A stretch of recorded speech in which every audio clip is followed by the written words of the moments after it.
Hello, my name is Tony DiNardo, principal of the William T. Barron School in Salem, and I'd like to talk to you today about the present usage and demands of our available educational spaces at the Barron School.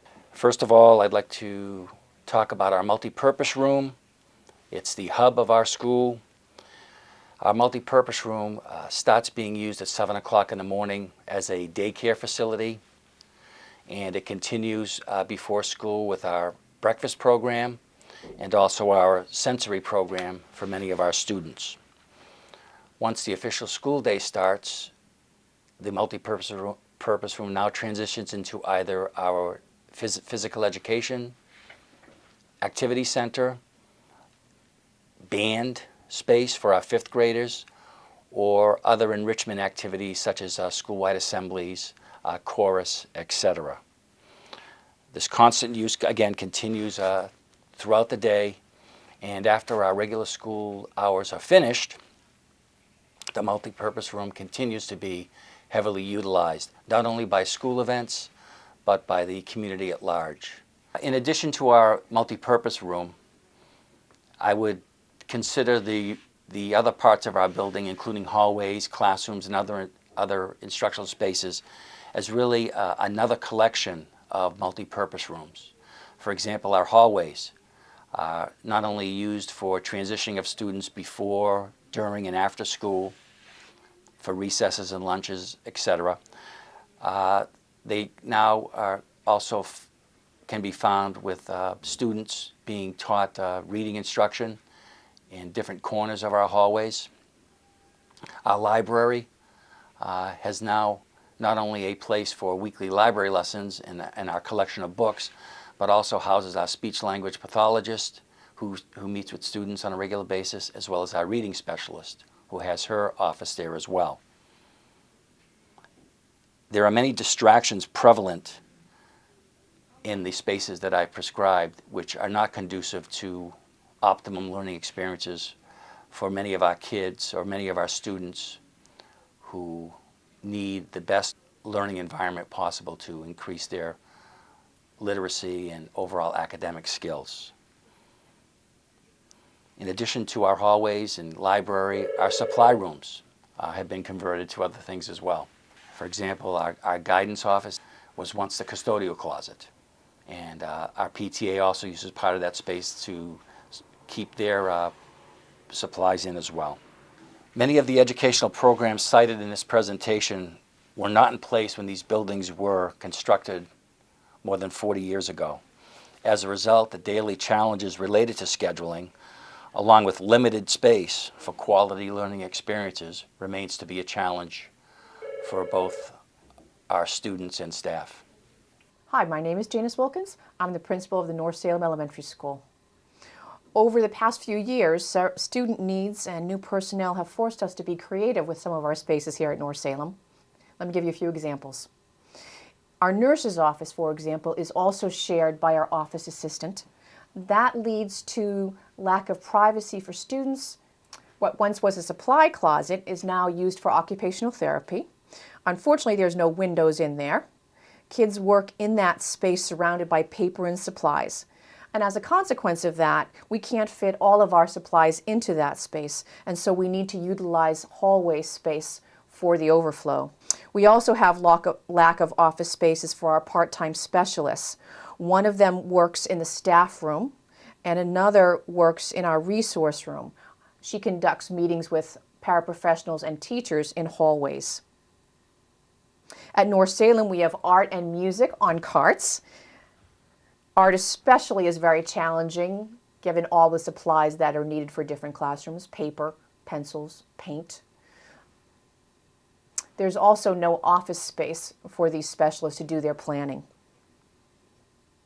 We've also needed to use some spaces in hallways to create some sensory spaces for several of our special education students who are integrated into regular classrooms. These are done in hallways, in nooks and crannies, and sometimes even into other converted closets. When we have large parent meetings with many personnel, we need to hold them in a guidance office. Unfortunately, that means that those students who are supposed to be receiving services at that time need to be canceled or shifted to another time. We have an assessment specialist located in our building, and unfortunately she can't test students in her office because she shares that space with 3 reading assistants who take reading groups. Our library is not just a library. It doubles as a learning space for our speech-language pathologist and our reading specialist.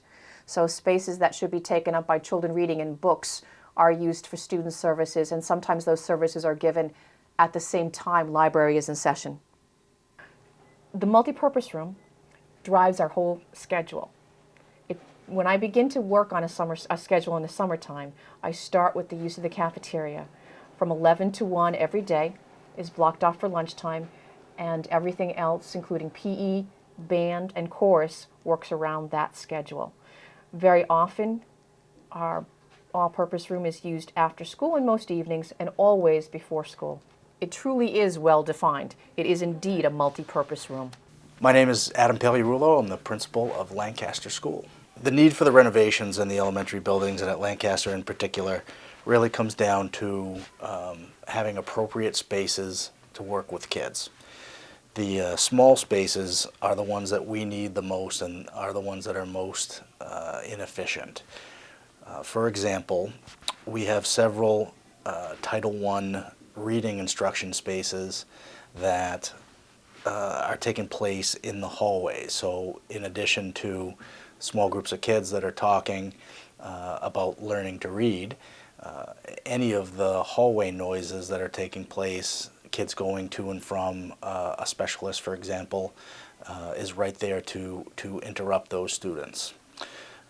Additionally, the special education needs that we've developed over the years from when the building was originally constructed, those are significant as well. We've got, we use a storage closet as a testing and evaluation space where school psychologists, for example, would do academic and intellectual functioning type of evaluations to see if kids qualify for special education services. Imagine, if you will, that those spaces are filled with books and other classroom materials that aren't necessary in the classroom for that particular day.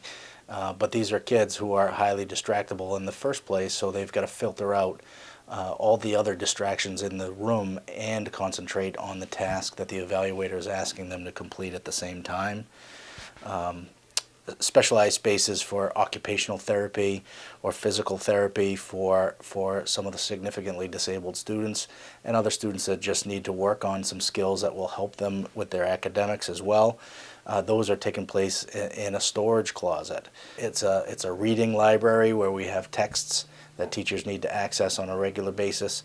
It stores a lot of our school supplies, glue, paper, pencils, things like that teachers need access to. We have 3 programs sharing a very small instructional space. So we have a reading assistant, we have English as a second language teacher, and a speech pathologist or a speech therapist, all sharing a very small room separated by dividers.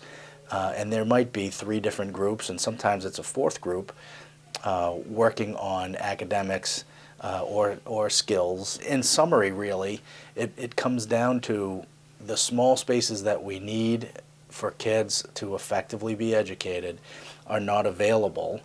And when we take the population of kids that need these small spaces, consider that they're not the kids that'll do fine in any space. They need to be able to focus. They need to be able to have sustained attention to an instructor in a small space without a lot of competing stimuli from other kids or other noises in the hallways that prevent them from doing their best.